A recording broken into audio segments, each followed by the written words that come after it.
Good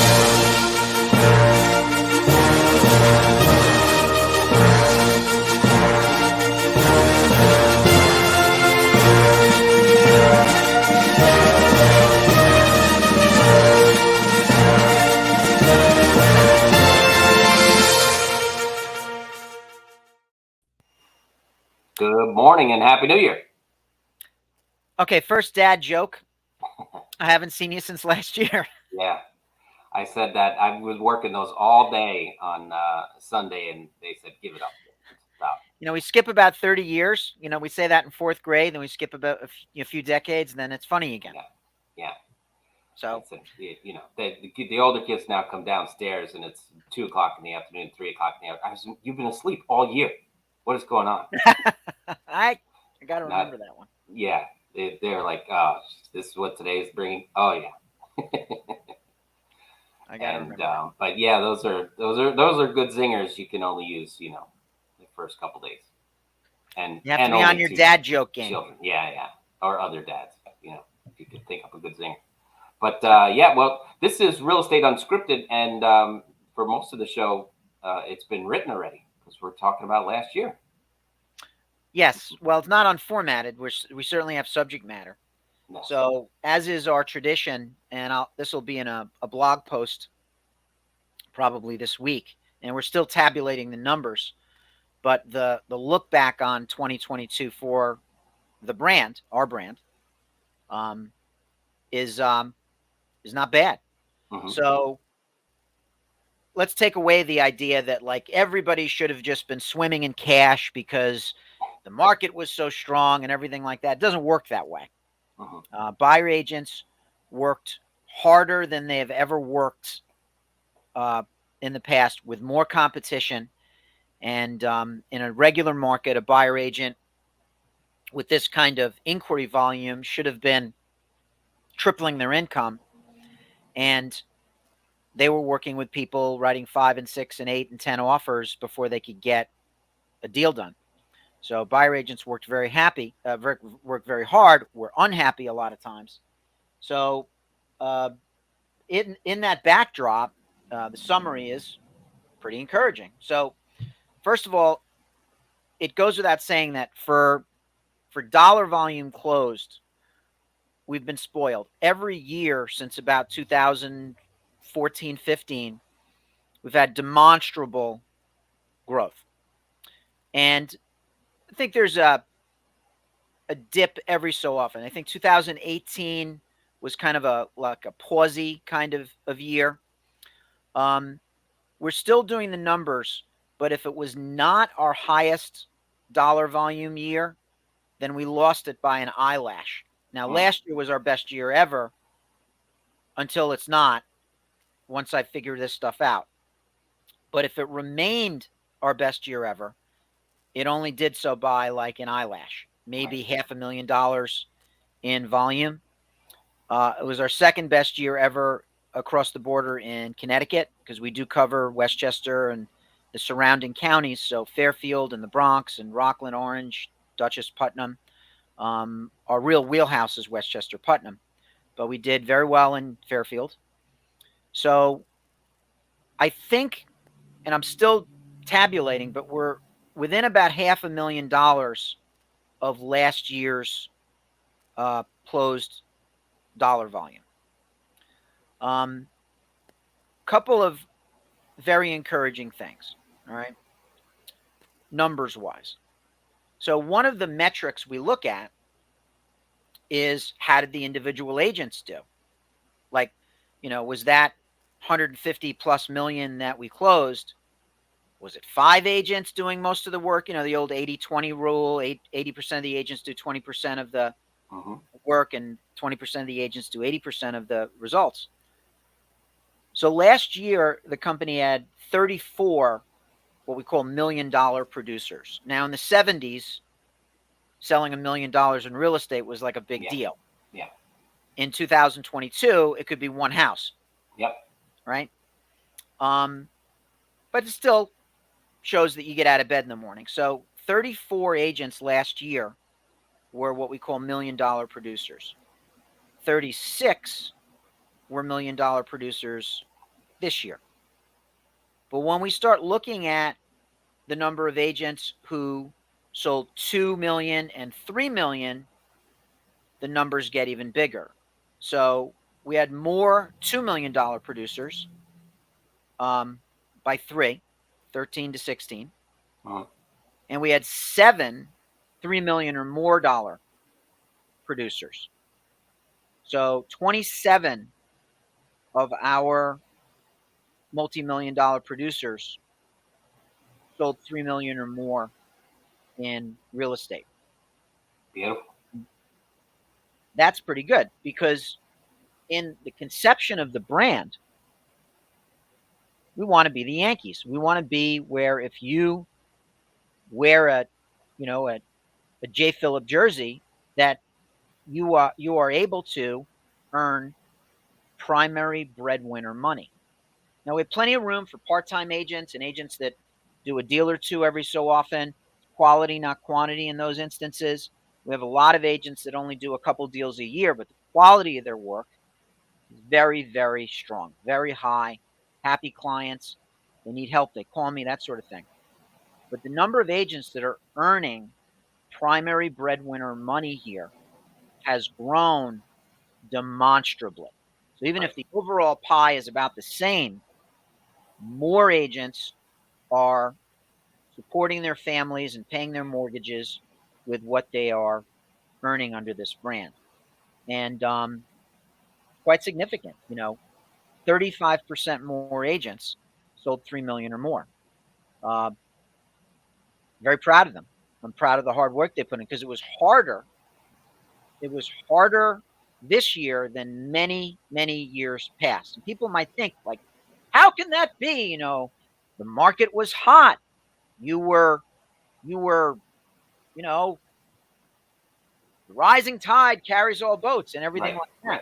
Well, let's deconstruct that a moment. If you're a buyer agent and you were representing buyers in 2021 and 22, you had enormous competition, and you worked far harder with each buyer, sometimes writing 5 or 10 offers before you had a successful transaction. Whereas in years past, the first offer you put together most of the time. Right. Listing agents. Well, listings sell quickly, right? They would sell the first day, right? If you could get one. If you could get a listing, sure.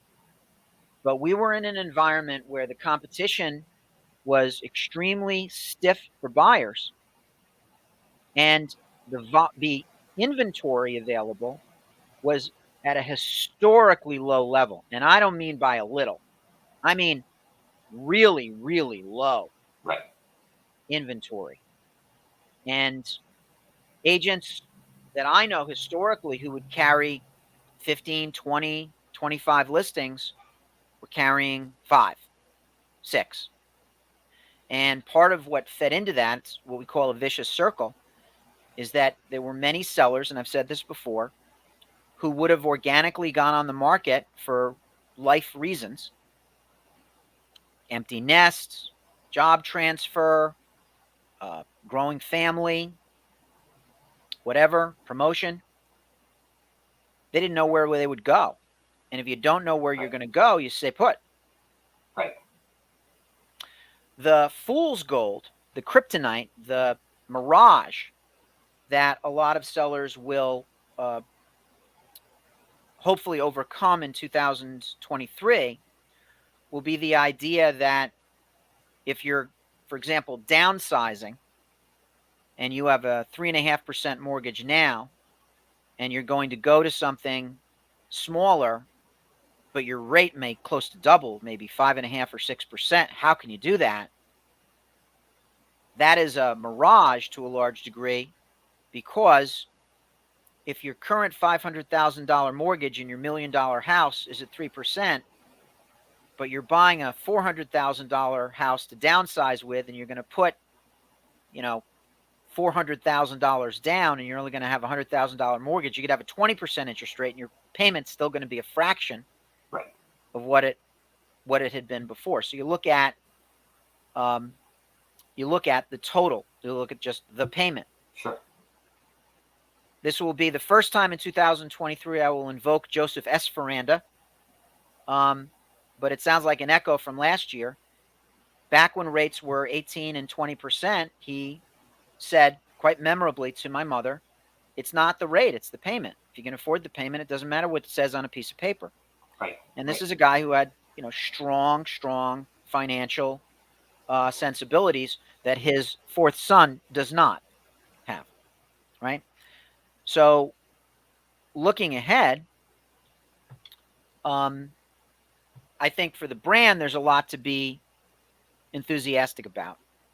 We've got a new manager in Putnam County, a very, very capable, talented, walks the talk type of high performer with high standards for herself and Brittany Pisco. We've got an inside sales department that we never really had before. And that's a good thing. And we're hiring more agents into a company-supported program where they can earn a living without having to devote enormous amounts of time, resources, and energy to prospecting from their own sphere. Certainly, if they can do that, we've got the tools to help them do that. And they do it quite well. I mean, these people that are selling all these houses are not just on the company teat. Right. However, we've built out a very dynamic and strong program for agents who can step in from Hawaii, from, I don't know anybody, Right. and have a pipeline of prospects that they can work and focus on company generated business without having to figure out how they'll develop business from their own sphere. So we take the marketing and the prospecting kind of out of it for them. And that's a very exciting thing. And it's good. It's a win-win because you have an agent who may not be strong in prospecting but can take good care of people. We've got a home for them. It's good for them because they'll sell more houses. It's good for us because it's more profitable business overall. Everybody wins. So it's a very strong setup. So we're very proud of that. We've got a brand new website. The new jphillip.com is out there, and it's live, and the features on it are quite good, quite deep, quite robust. And our investment in AI has also begun to pay off as well. So there's a lot to be happy about and to be optimistic about going into 2023 for us as a brand. Overall on the market, and I know you've got some questions for me, which we'll get to. I'm going to talk a brief overview about what it will mean to be a buyer in 2023 and what it means to be a seller. Mm-hmm. So there is a little bit of a lag in the general public adjusting to shifting markets. Right. So if you recall back in 2008 and 9, sellers oftentimes didn't get the memo that their house wasn't worth what they thought it was. And then in 2012 and 13, we were having to tell buyers, that low ball offer, that's not going to cut it. This is a different market now. Right. Now, interestingly, in 2019, 20, the pandemic, I think people had more time to pay attention, educate themselves. I hate the phrase do research because it reminds me of a conspiracy theorist sitting on the toilet Googling something, but doing the research. Right. And sellers got it. Buyers got it. Buyers did not have to have their arm twisted about putting in aggressive offers. They got it. They understood it. But what remains to be seen if they have the same kind of get it approach to the new market. If you are a buyer in 2023 and you think that the cooling off is going to allow you to come in and bend a seller over a barrel, I'm afraid to tell you that you're going to be disappointed. Mm-hmm. Will you have a lot more competition? No, you won't. You'll have a lot less competition. But that doesn't mean that you're not going to have some competition.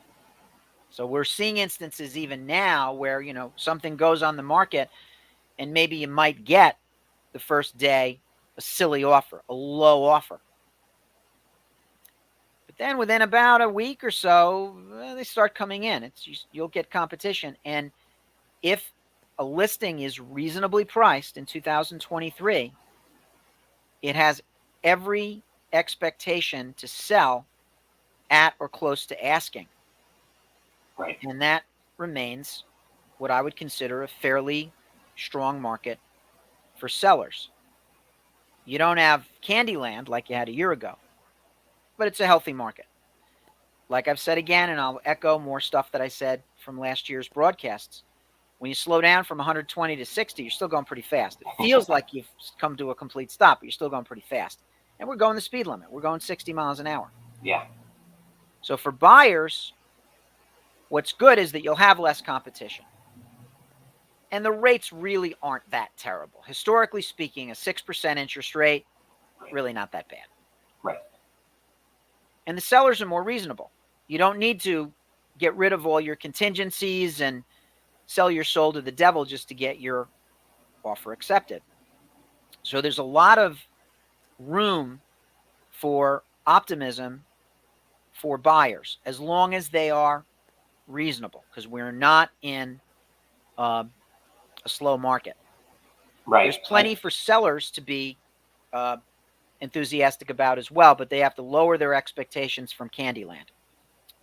Sorry. Well, I just want to add or expand on the post-pandemic market, because as you know, well, I joined J. Phillip in 2020, and all this stuff went on, and I brought in a customer of mine who I've done business with a few times over the years, and he was chasing that market up and having such a tough time with it. I knew he was a real buyer. We put in bids over asking, and he just got outbid multiple times on different houses. And now, of course, with the market turning, he's like, well, I want to see how far, it comes back before I do that. And so, and of course, the rates, this is just recalculating everything that he was thinking before. But, chasing it up, he was bidding away. And now that the market's shifted, how much do you see that kind of philosophy? And then, of course, when people historically move to a house, it's a 7-year average. So this generation that moved in this pandemic world, and we'll get into the details of how that had to happen, but their experience, is that encapsulated, and how much will that shift into the next group of people? Because once they're in the market and then they bought and moved on, they're out of the market, and it kind of falls to the back. Of course, the first couple months they talk to all their friends about, what a great deal they made, or what a traumatic experience they had, or whatever it was. But after that, they just go on living their life and don't think about real estate again until 7 years later, when they might come back into the market. So what do you think because 2022, let's say, is the first clear year of the madness that went on with, no contact showings and, remote closings and all that kind of stuff. We're getting back to a more historically accurate real estate transaction. So where do you see that happening with these buyers and sellers coming back into reality of the traditional real estate market? Well, it's becoming a non-volatile, boring, stoic market, which is what we like. We like stable. Right. It's hard to manage volatile. Up or down, it's hard to manage volatile. All right. So the very first question you alluded to, I want to wait and see. That if you can wait and see, whether the market zigs or zags, then by all means, wait and see. If what he's really saying, though, or she is really saying is, I want to time the market. Yeah. I want to wait for things to hit just scrape the bottom, and then the next day is the day that things start to appreciate aggressively again. We've said in past broadcasts, I've made videos about this. You can't time the market, nor should you. Right. Nor should you. Back in 2010, there was a stimulus program, $8,000 stimulus program, which created sort of a dead cat bounce in the market. So the market had been dead for 2 years, just dead. And the $8,000 stimulus came out. And you had a lot of savvy people who were incentivized by the stimulus. So they came out and they started looking. And a funny thing happened. There was competition for the better priced, well-appointed homes. And there hadn't been competition for years because the market had been so down. And people couldn't get their head around that, well, why is there another buyer for this house? Or why do I have competition? Highest and best. 6 months ago, I could have offered $50,000. Well, yeah, $50,000 under asking. But guess what? The government created a stimulus, and it's created a thing where a lot of people are coming in, and the cream off the top that they want to scoop, there's competition for it. You can't time the market. Even if you try and time the market, that doesn't mean everything's going to go your way. Either you won't find what you're looking for. Okay, great. The market hit rock bottom today. I have ESP, hold on. My crystal ball just told me today is the all-time low for the market. Right. Great. Let's go out and find a house now. Well, guess what? The house you really would have loved sold 90 days ago. And it's gone. And now more people are starting to come out because you're not the only one chattering about the market is now favorable again. So it may take you 4 or 5 months to get a closing wrapped up. It may take you longer. You may not find what you want. You may find what you want and it doesn't go through because there's competition. You may find what you want and then the seller gets cold feet. The deal may not go through. Rates may change. So timing the market should take an enormous back seat to buying real estate when it supports your lifestyle's needs. Right? Yeah. So if you've got twins on the way, you cannot say to mama, just pause the pregnancy while I find us a deal. It's not going to happen. Those babies are coming. You need to paint some rooms and put in some bassinets and throw down some carpeting and baby-proof this house and find the house and the backyard and the whole Megillah, and you better get started now. And if your takeaway from that experience as you watch your children play in the backyard and you eat dinner in your kitchen and you go to sleep in your bedroom, which is not in your parents' basement, if your takeaway was, I could have paid $25,000 less for this house if I had ESP.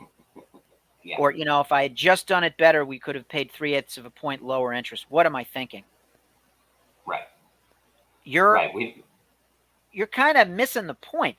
Real estate behaves like an investment, but it is also shelter.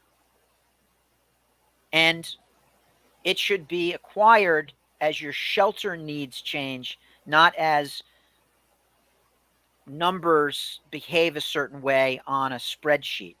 You're going to be fine no matter what. You can afford the payment. Kids are safe and happy in the backyard. You love your place.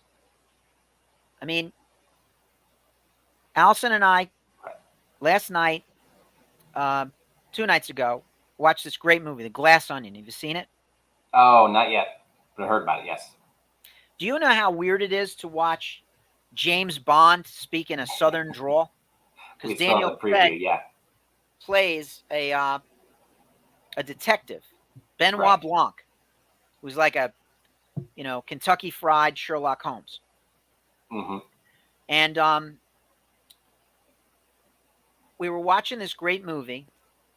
We had the fireplace was roaring. We still have some eggnog, so I made Allison this great like amaretto, vanilla vodka, and eggnog martini that she absolutely loves. The kids are home from college. It was magic. It was wonderful. Do you think I spent 1 millisecond pondering whether my interest rate was perfectly timed or not? Right. Well, I Didn't mean enter my mind. but that's the classic thing is that why people need a real estate agent, and it's because it's their biggest purchase of their life, so they overanalyze, and you have the time to do that. It's not like, oh, I'm out a car, I need a car, I'm going to get a car and pick it up and bring it home, and you know you you know what your payment is. You can afford, you go get a car, right? Yeah. The You take that and you multiply it times 20 or 30, depending on what kind of cars you're buying. But for this and the time it takes to do that, is it still 6 months process? A dozen houses seen? It's probably more than that. I've showed probably 15 houses to the guy that put in 8 offers. Um, but when you go home at night, they just overanalyze, and not that it's not warranted, to analyze what you're doing, but over analyzing the long term effects. Like you're saying, when the long term effects are that you're going to sit by the fire and have a drink with your wife, and the kids are going to be upstairs, and everything's great. That's really the picture you should be picturing, and not, micromanaging, 0.00% of a deal. Couldn't have said it better. I mean, look, when you are, what got you there? You said one thing that really makes a lot of sense, and we should dive into it a little deeper. Of course, you should think about it. Of course, you should almost overthink about it. But it's almost like getting to the SAT. Right. You did a lot just to get here. If Right. you're out with an agent looking at houses, you've done a lot to get here.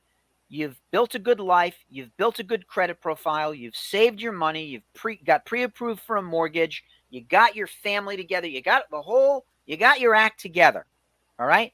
So now you've got your number 2 pencil. You like my thing? Yeah. It looks like a pencil, but it's not really. It's, forget what they call it. But so now you're in the room. You're taking the SAT.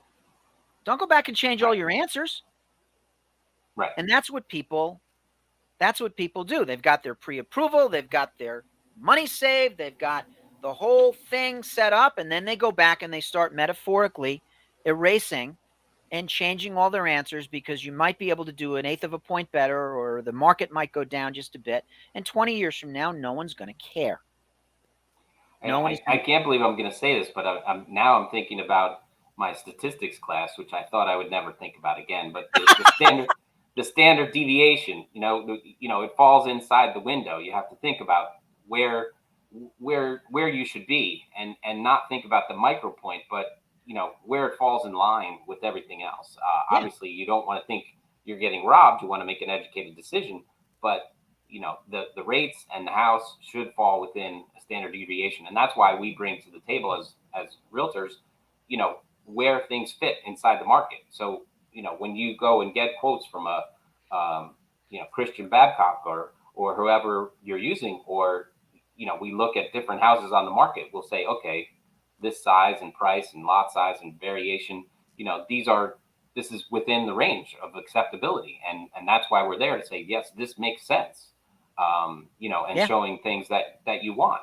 So when we're there saying this fits in the profile that you're looking for, hopefully we portray that as common sense and the wisdom that you're doing the right thing for your family. So that's why we want people to take our advice, because we're looking at this objectively, and we're looking at it a whole lot more often than the average buyer comes in and just looks at it one sliver, in a couple of months out of the year, instead of the trends and everything that we go over, especially here. This is the year-end review.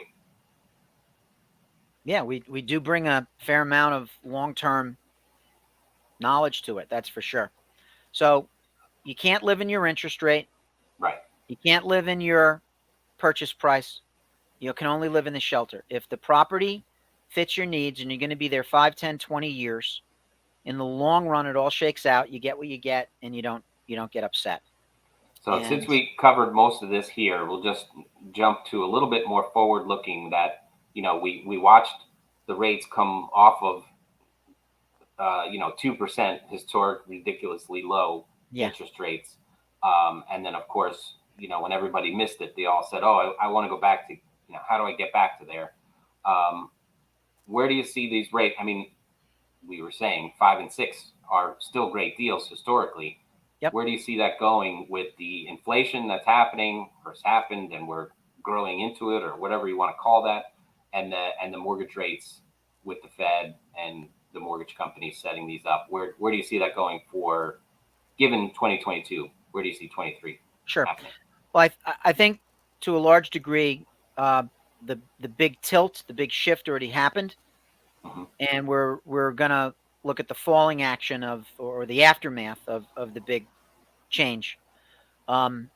Smarter people than myself have said that rates are going to settle in at 5.5%, 6% for the foreseeable future. And relative to inflation, I am no economist, mm-hmm. right? Like you, the statistics class I took was the only math I could plausibly pass as a liberal arts major, right? Mm. And I actually enjoyed statistics, by the way. It was pretty fascinating, and we use statistics far more than we realize. I mean, statistics are used. What if everybody that has a life insurance policy died tomorrow? And all the insurance companies, well, they have actuarial charts. What are those? Those are called statistics. When a college accepts only the number of kids that they could fit in the freshman class, well, only a certain percentage of the kids that they accept, of the applicants they accept, are actually going to go there. Choose that school, right? So they have a formula of 31.5% of the acceptances are going to actually matriculate here, and 68.5% or whatever it is are going to go, kind of elsewhere. And we've actually seen examples where that has gotten tilted, because my freshman year in college was the year after they won that big championship against Georgetown, and there was actually a bump up of kids that chose to go to Villanova, and they were triples where there should have been doubles and everything like that. It all shook out, though. Right. So, right. But I will say this. That was a very long preamble to what, I'm not an economist, but I will say this about inflation. It is a global phenomenon. Mm-hmm. Every developed country printed a fuck ton of currency to pay for the survival of their citizenry, okay? And to stimulate commerce in order to get through the pandemic. So inflation is not a New York thing. It's not an American thing. It's not a North American thing. It's not a Western Hemisphere thing. It is a global thing. There is inflation in Australia. There's inflation in Japan. There's inflation in India. There's inflation in sub-Saharan Africa. It's everywhere. Okay? Right. All right. So what does that mean? It means that it's business as usual, because we've been living with inflation all of our lives, and we don't see it breaking out into an uncontrollable kind of a thing. So I think that'll level off just like mortgage rates will. And it's just sort of baked into the formula now. Because inflation is higher, rates went up. As rates go down, it will reflect a lower rate of inflation. And I don't see, and this is probably the most important thing, I don't see a black swan event occurring like the financial meltdown of 2008 or a pandemic occurring anytime soon. Now, how can I look in the future and say that black swan events are unpredictable? Not really. Black swan events are predicted by a few smart people, and nobody pays attention to them. Right. We knew that there was a housing bubble in 2004 and 2005. and it was artificially extended with billions of dollars of awful paper in 2006 and 2007 and 2008 until the whole house of cards fell down. There are not hundreds of billions of subprime mortgages floating around out there, teetering on default. I don't see a pandemic happening anytime soon. And since housing is Nobody wants fairly to go through that resilient, again. no, Yeah. please no. And housing is resilient. It can sustain war. It can sustain inflation. It can sustain civil unrest. It can sustain a pandemic, as a matter of fact. The only thing housing can't sustain is institutional financial failure, where hundreds and hundreds of banks fail and cannot loan money. And if people can't borrow money, then they can't buy property. Right. And that's only happened 1.5 times in our lifetime, 15 years ago and a little bit in the late 80s when the savings and loan crisis occurred. 87. Yeah. Yep. So it's going to be pretty stable. So if you need to buy or you need to sell, you ought to be able to without too much drama. And if you need to stay put, then stay put and you ought to be fine. What it'll be interesting to see, and I don't have an answer for, is how we're going to solve the inventory problem without building or somehow getting more housing up and running. So we need to figure out our inventory issue. And if more sellers would just put their house on the market, then it would solve itself right away. Right. But everybody's waiting for the other guy to make the first move. Yeah, that's the tough part.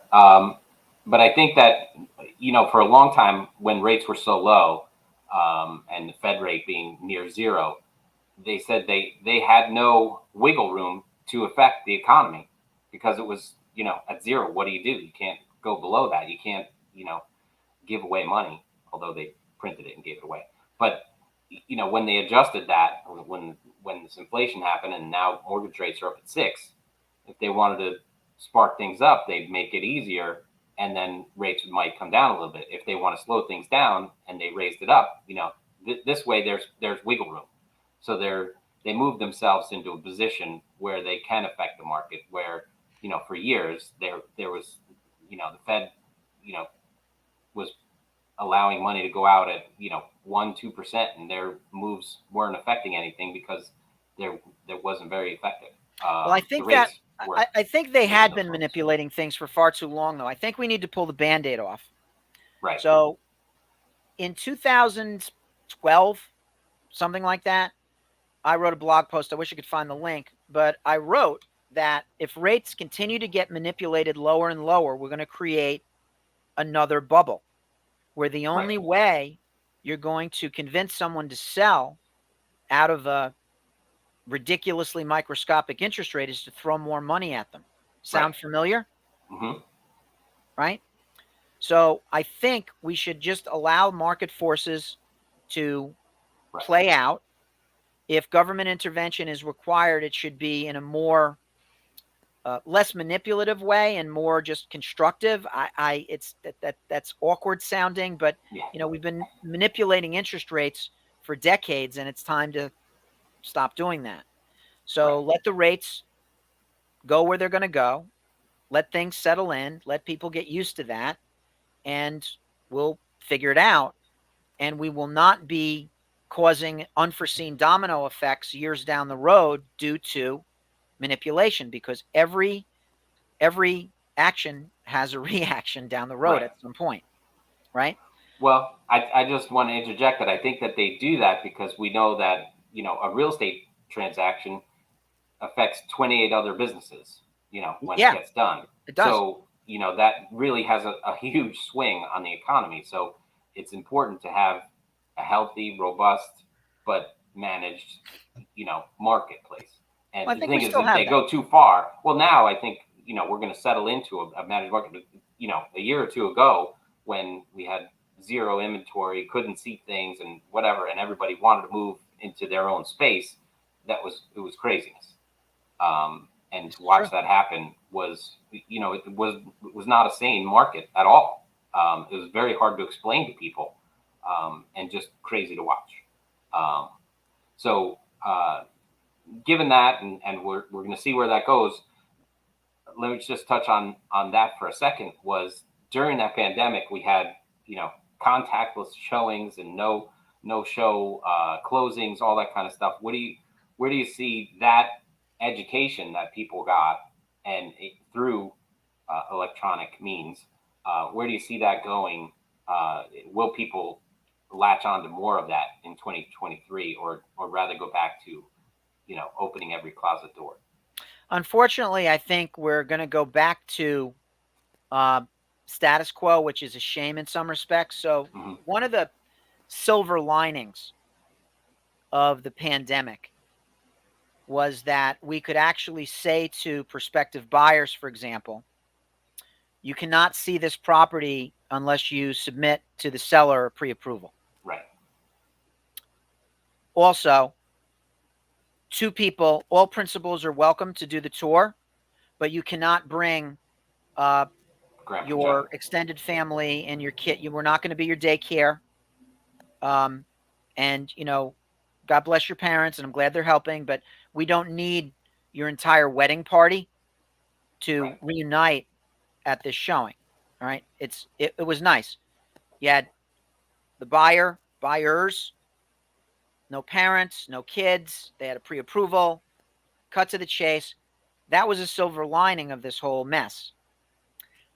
Now people are again bringing the parents, bringing the kids, and that's a liability issue. It is uncomfortable for sellers.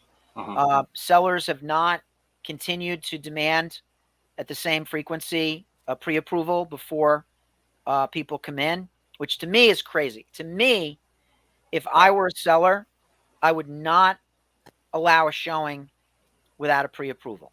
Why? Right. It is intrusive. It is not how you live. How you sell your house is not how you live.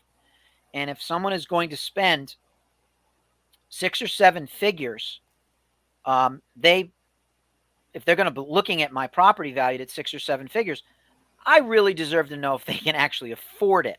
Right. Before I let them in the house. This is why open houses kind of are silly in many respects. Dirty little secret is open houses are better for the agents than they are for the seller. Right. Every house is open 24 hours a day, 7 days a week with technology. All right. Right. I could share my screen and I could do an open house, even with a 3D walkthrough on half of our company's listings. Right. Right. So I think there will probably be,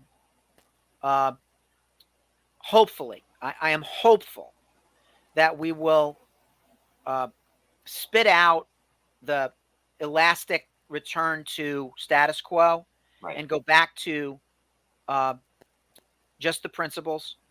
You have to be pre-approved before your appointment is approved and confirmed.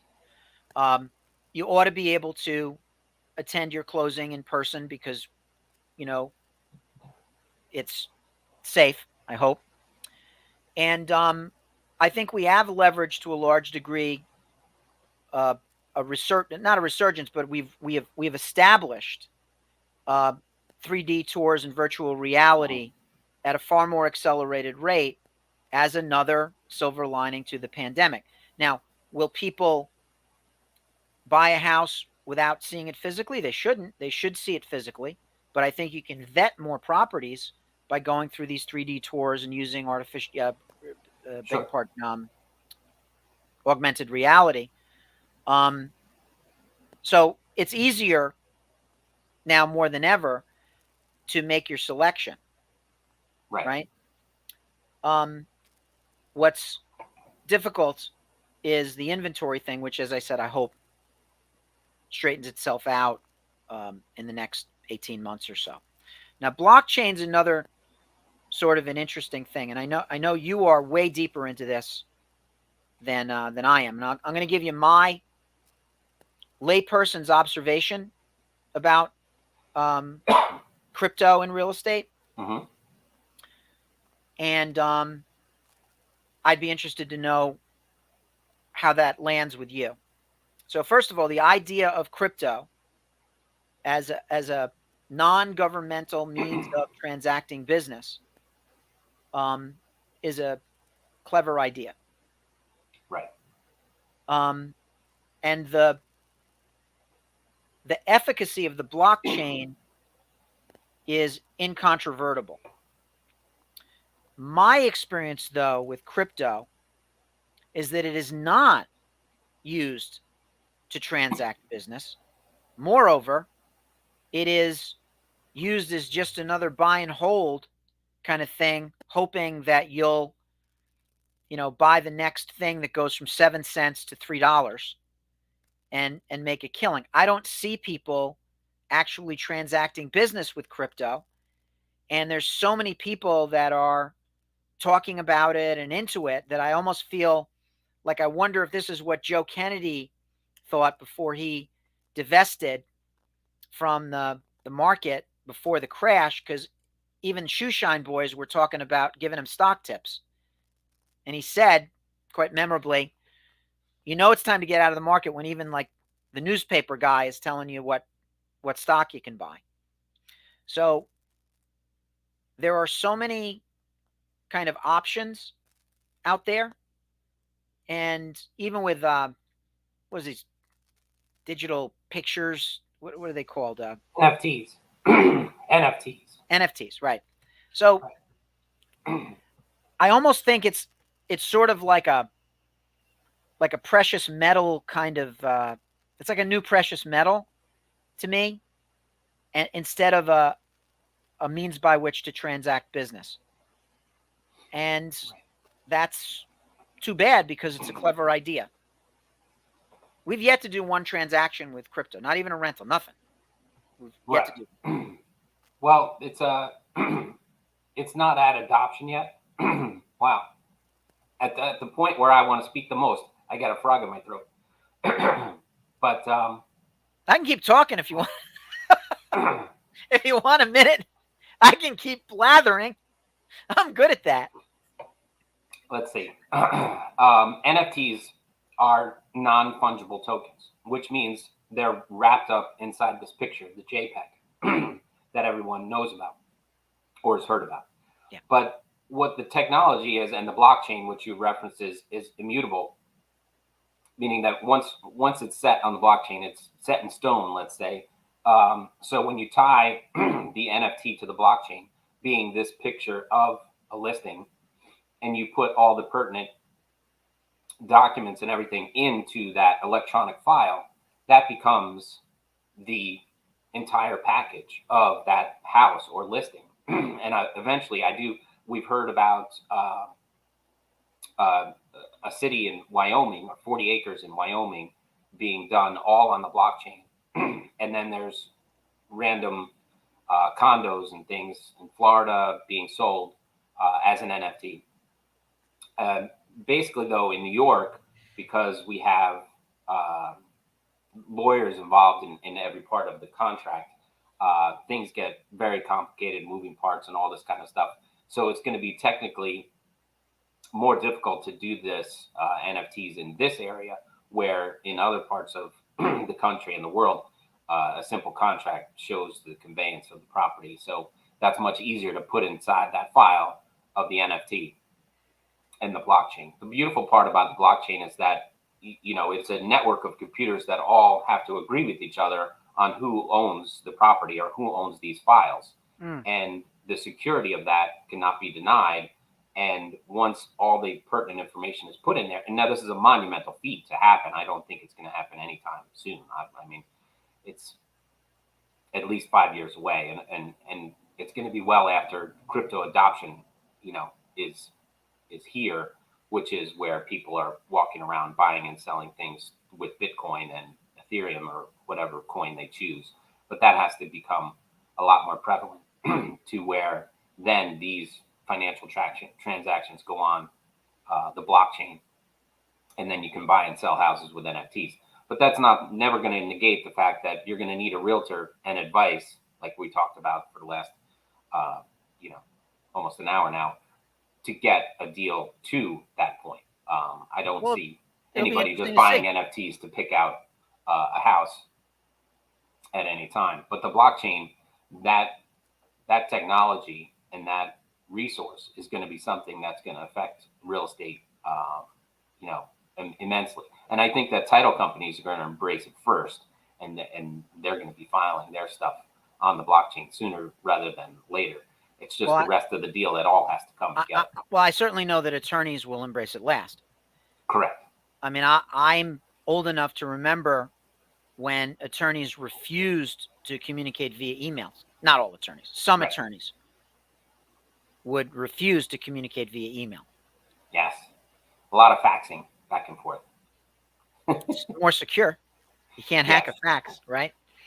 But it's and it's understandable. I think you have to understand something before you can advise a client about it. And there's a steep learning curve on these sorts of things. And there's a general populace that really doesn't understand this stuff very much, and they would rely on their agents and their attorneys and their bankers to advise them on these things. And when you are giving legal advice on a medium that is not something that you've ever trained on, it's tough. It'll be interesting to see what branches of the law profession do dive into the crypto end of the pool. That's for sure. Right. I'm sure that's coming. Just lastly, and I guess now's my chance to plug my little the J. Phillip next $1 million listing. Plug it. But it ties in with the tours. The tour is going to come with this one, but we do have some research that you helped provide with all of us here.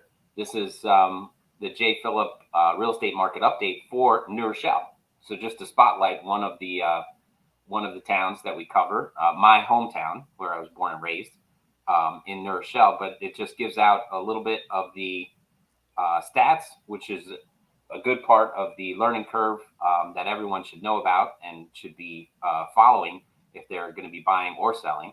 But here, the median prices, and it's done by segments for the houses in 10801 section of New Rochelle. New Rochelle has, I think it's 3 zip codes, 10804 and 10805.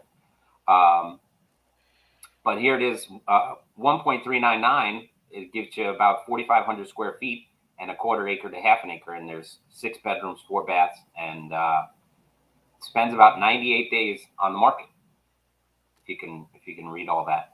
Then the next set is 815, a 2,800 square foot house and 5 bedrooms, about 70 days on the market. And, we know that this is, these numbers are a lot higher than 2022 or 2020 for sure, because things were rolling right out there. But a 1,700 square foot gets you about costs about $617, and 1,100 would get you about $450 right there. So this is just a little bit of stats that we can send out and help people educate themselves on where the market's going, this 90-day moving average, and we could see how this is back in 2021, coming out of 2020, how low it was, and now how it started to rise back up. And of course, this is done through the year, so you can see the seasonal changes that go on. But I'm just gonna, and we talked about tours and everything like this.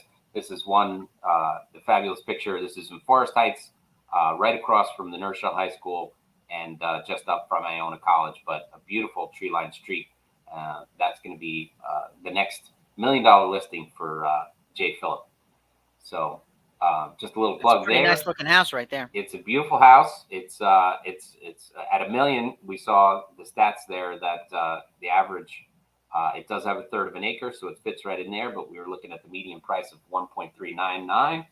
So it's just well under the median price range there.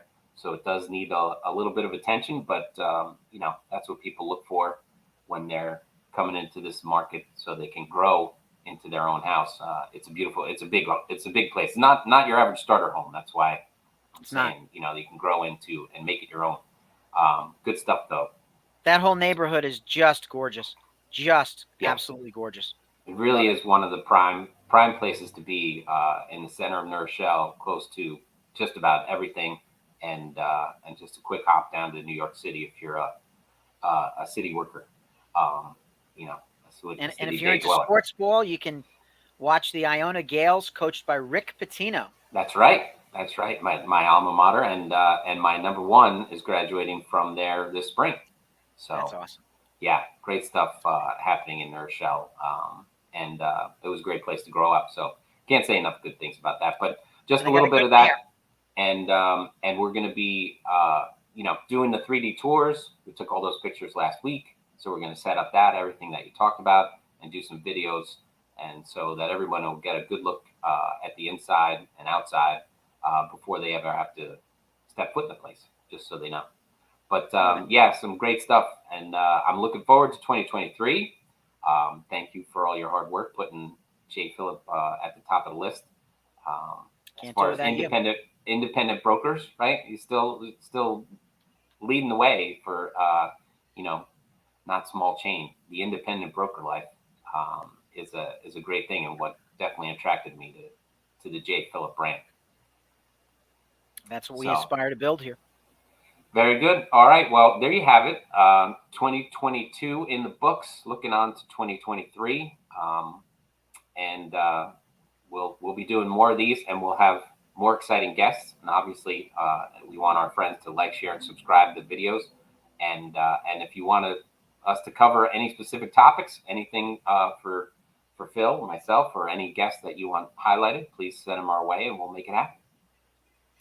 Excellent. All right. That is a wrap. Good summary and a good look forward. And I look forward to doing it with you this year, Tim. Thank you. See you again soon.